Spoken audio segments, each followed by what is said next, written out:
Welcome back, folks. I'm Jake Ellenbogen. Today, we're going to be talking about the Rams' young defensive front and why I think that they're already becoming one of the best in the NFL. Before we dive into it, be sure to like, subscribe, and comment. Also, be sure to follow me on all social media at JKBogen, including Instagram, TikTok, Twitter, and Kick. And just want to let you guys know that today's sponsor is BetUS. You can get a 150% bonus match on your first deposit using promo code YouTube150. Following that up, your next two deposits are going to be a 125% bonus match using YouTube 150 promo code. You can sign up today. Definitely be sure to check it out. And of course, as always, bet responsibly. All right, guys. So this one is something that's been on my mind for a while. I did a little bit of a project because I'm a psychopath, and I literally broke down all of the pressures for each team. The Rams defensive line is really good. It's time to stop with this whole just beating around the bush. Let's just be honest here. Let's just call it like it is. The media, a lot of sports media came out. They banked on a couple ideas, right? They banked on a couple ideas. And I just want to say this because I think it's important to talk about here, all right? They banked on the idea that Aaron Donald, first and foremost, Aaron Donald retiring was going to cripple this team, okay? That's the number one. The number two was they also banked on Raheem Morris leaving and a rookie defensive coordinator in Chris Shula really struggling. Now, Shula's had his moments of struggles, but he's also made some really good adjustments, really key and critical. And since the bye week, I think he's really become kind of what he was hoping he could be, right? So when I look at this team and I look at the guys and I look at, this is, of course, Chris Shula taking a page out of Nick Saban's playbook using the cheetah package, which you've never heard of that before. It's Michael Hoyt, it's Jared Verse, and Byron Young all on the field at the same time, reminiscent to the Alabama Crimson Tide with Nick Saban. You're talking about Chris Braswell, Will Anderson, and, of course, Dallas Turner. And then he'd done that before with other guys as well, but that's, a trio to be named. So, look, I've been so impressed with this defensive front. I think they have been so dominant.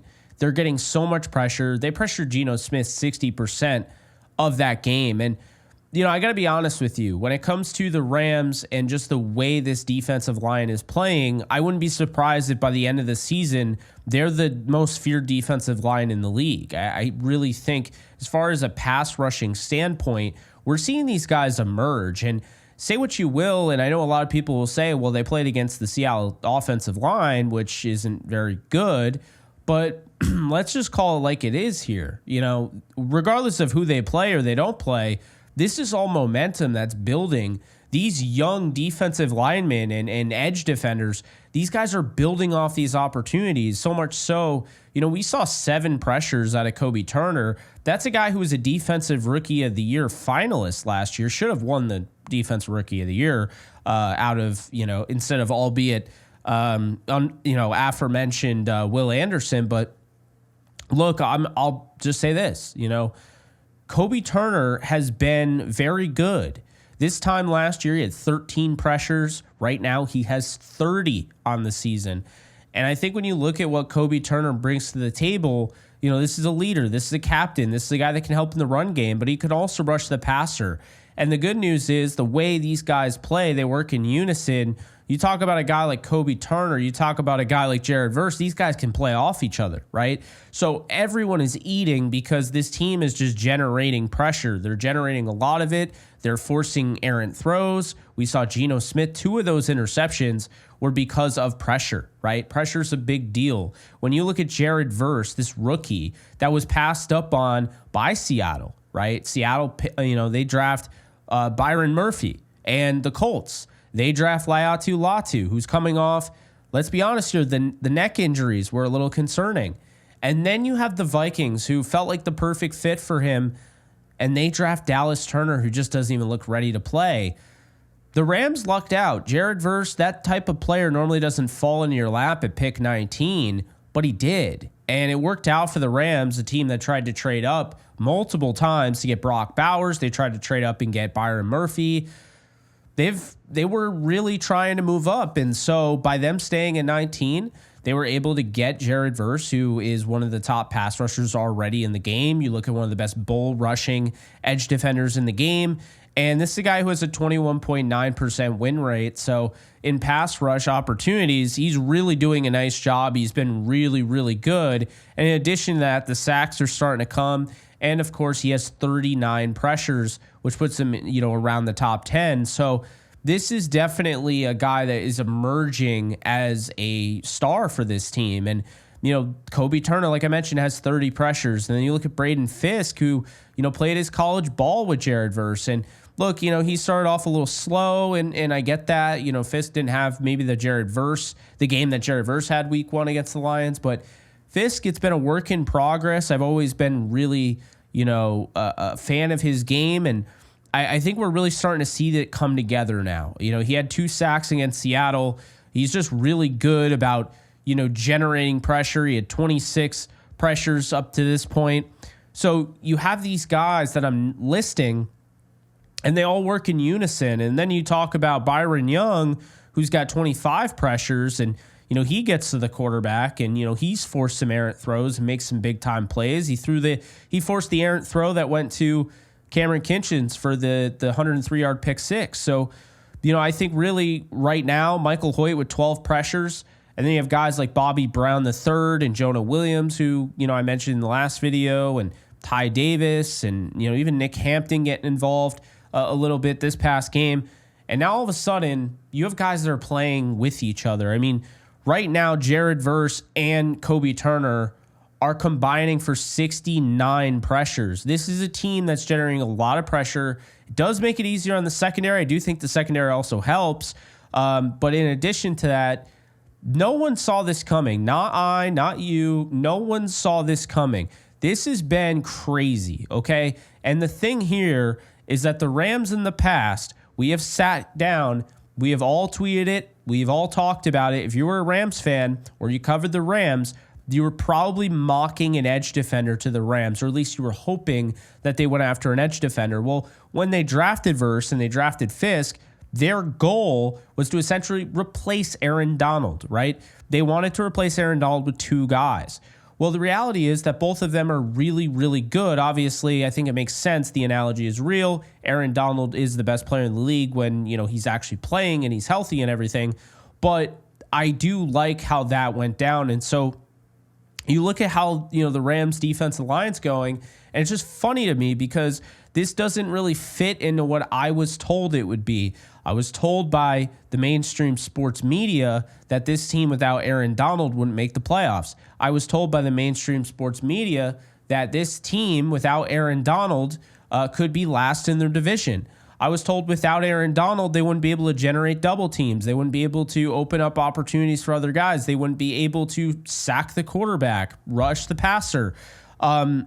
Look, Aaron Donald is the greatest player I've ever seen in my life, and that doesn't change anything. But let's not discredit what Jared Verse, Braden Fisk, Kobe Turner, Bobby Brown, who made that huge tackle to save the game against the Seattle Seahawks on that 4th and 1 in overtime. Michael Hoyt, Byron Young. These guys have been unsung heroes in a sense. I mean, obviously we knew what Verse was capable of, maybe not on that level.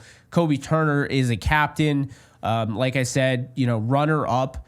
And I feel like when you talk about, just the overall everything that's going on with this team, well, you have guys that are not household names, but they're playing they're getting household production out there.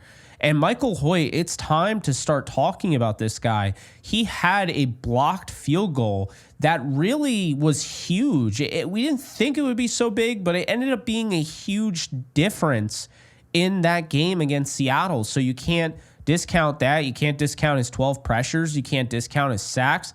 And you can't discount this guy's desire, okay? This guy has heart. He's had chances. He's been benched. He's been put in bad situations. Hey, drop into coverage at 6'4", 310. That was before he lost the weight.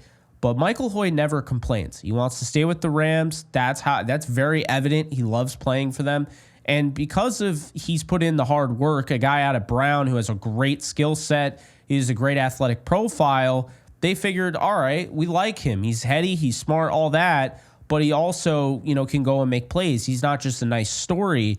He's not just a small school nice story. No. This guy can actually go out and make plays. He could be a problem. And so, I feel like that is kind of a big deal here. And I think when you look at this team, how are you going to get to the Super Bowl? Because I'm very confident they're going to be there. I think it's very simple. If the Rams continue to rush the passer on the clip that they're doing it at, they can beat anybody at any given time. They can run the table. I have no doubt.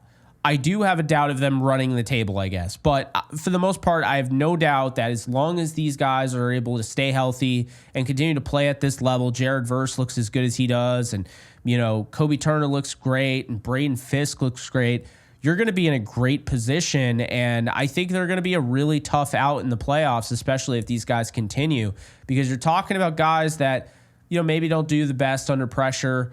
This week with Tua Tagovailoa, we'll see how that goes. Jared Goff, when you pressure him, you hit him, all of a sudden, it speeds up his mental clock. It really kind of throws him off. So there's also that. So, and of course, that's probably the playoffs. The one this week is, of course, against a team that they're playing on Monday Night Football. But I just can't say enough about this defensive line. They work well in unison. You saw Bobby Brown III. He takes on the double teams. He doesn't ask to do too much. He's not a locker room cancer. He just goes through his motions. And, that was a huge stop. I know other guys helped cleaning up, like Omar Spates on that fourth down. But Bobby Brown made that play. Let's not kid ourselves here. That was a great play by Bobby Brown III. So I do want to give him his props there. But in addition to that, it's not just those plays. It's not just being able to sell out and stop the run. It is those sack plays, getting after the quarterback and really showing that dynamism that you have as a pass rusher. And Jared Verse has that, right? Jared Verse definitely has that. Byron Young to a degree. So, I think that's really what it is. But, I think when it's all said and done, as far as the Rams go, two things are it's all the trenches, right? Two things are going to be true. I trust Matthew Stafford with my life, essentially, at this point. They go to overtime. The last time I saw Stafford throw in overtime, that was almost a perfect game by him, considering everything that went south for the Rams.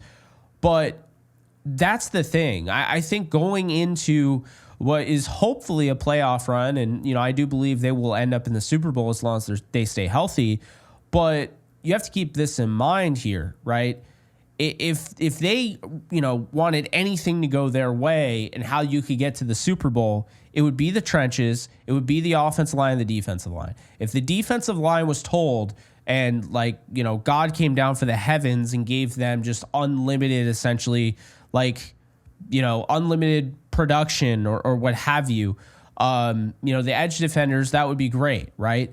But I guess really my thing here is that you just don't know how these young guys are going to react when you get to that postseason level. And furthermore, when it comes down to the offensive line, are they going to stay healthy? Nobody on this team seems to be able to stay healthy. We've seen units get banged up. That's just the reality of it. So we're going to see what ends up happening. But guys, keep your eyes on these pass rushers. It is not just Verse. It is not just Young. It is not just an edge defender. It's not just Michael Hoyt. It's everybody. It's everybody in the trenches. They're making a big deal. They're doing some stuff.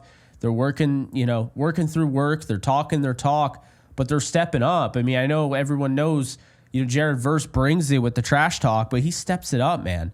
So I think when you look at this team right now, they're in a really good shape because of this defensive front.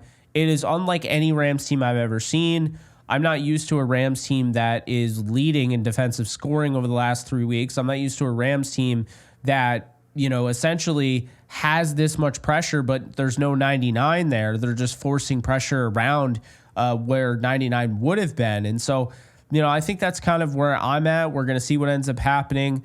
Obviously the hope is it works out, but yeah, if you want to win a Super Bowl, you're going to have to come to play. You can't have any of those, oh, yeah, he dropped it. Okay, well, he's our number 4 receiver playing number 1. What do you expect? Can't have anything like that. Probably won't.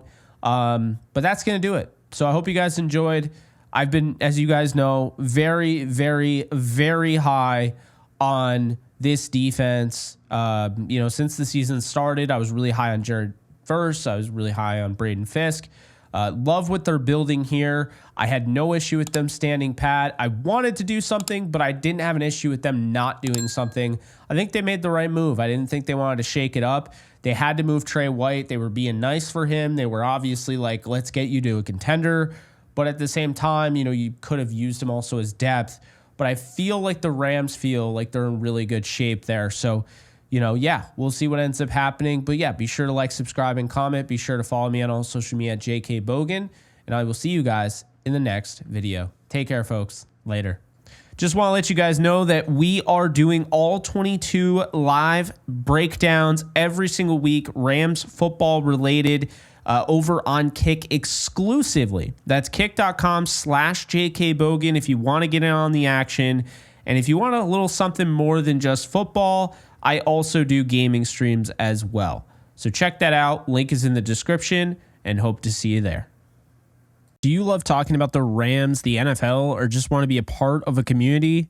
Join my free Discord server today. We're over 800 members. We got 24/7 live chat, a level 3 boosted server, the ability to call into JE Live, playing online games with us on Kick streams, toggleable alerts for when I go live on YouTube or Kick so you don't miss a live stream, and exclusive giveaways. Click the link in the description, the comments section, or the link that comes up in the video to learn more and join today.